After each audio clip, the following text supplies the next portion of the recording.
Patch notes for Jurassic World Alive 1.14 are now available.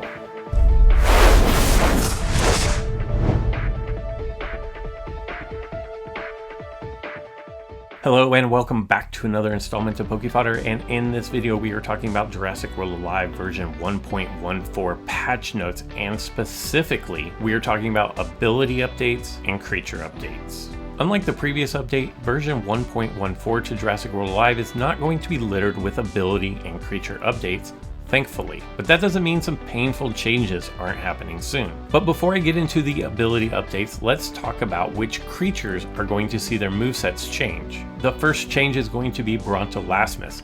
Definite Rampage is now going to become Definite Impact. For Brontotherium, the attack has been increased to 1200, while Definite Rampage has now become Definite Impact. Elastotherium has had its attack increased to 1500, its HP is now 3900, and Definite Rampage has now become Definite Impact. You see a trend happening, right? Proceratosaurus is also undergoing some changes. Slowing Impact now becomes Nullifying Impact. The basic attack is now Distraction, and the attack is reduced down to 1450. And finally, Scolosaurus is going to have its attack reduced down to 1000.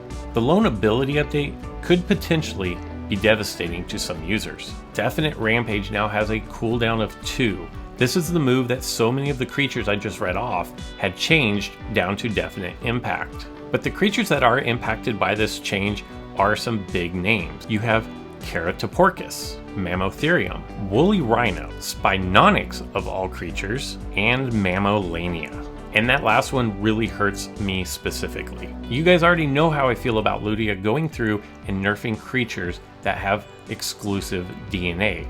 I don't think it's a good look. It seems too early to tell if this change is going to have a massive impact on Mammolania's ability to knock out opponents. Like many of you, I am eagerly anticipating the Game Press Sim update to see exactly how this changes the strategies that you use Lania for, but my initial thought is it will make players be smarter about how they use Mammolania, very much like it made Endogen 2 users smarter about how they use Mutual Fury. And in fact, I feel like this could passively make your team better, because with the new revenge mechanic, I can see a situation where Mammolania gets off a couple of attacks and then drops a bellow, slowing down your opponent before getting knocked out, allowing a revenge creature to come in and get an easy KO. But honestly, it's just too early to tell, and until the update is here and we can actually run this in actual gameplay, we won't know the extent of this change. And there was one small minor little tweak to rending damage. If you will remember,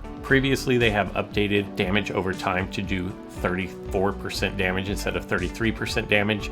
That same change is going to happen to rending damage, and this effect is going to change greater rending counterattack and minor rending counterattack. If you want to continue this conversation, you can find me live streaming arena battles Mondays, Wednesdays, and Fridays over on Twitch. Fridays I will be focusing on tournament battles for that particular weekend's tournament. Additionally, you can find me on Twitter. Links, as always, are in the description below.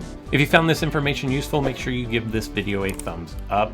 While you're there, go ahead and subscribe and turn on the alert notifications so you know when the next video about 1.14 goes live here on YouTube. And that's all I got for this one. I hope you guys enjoyed it, and until next time.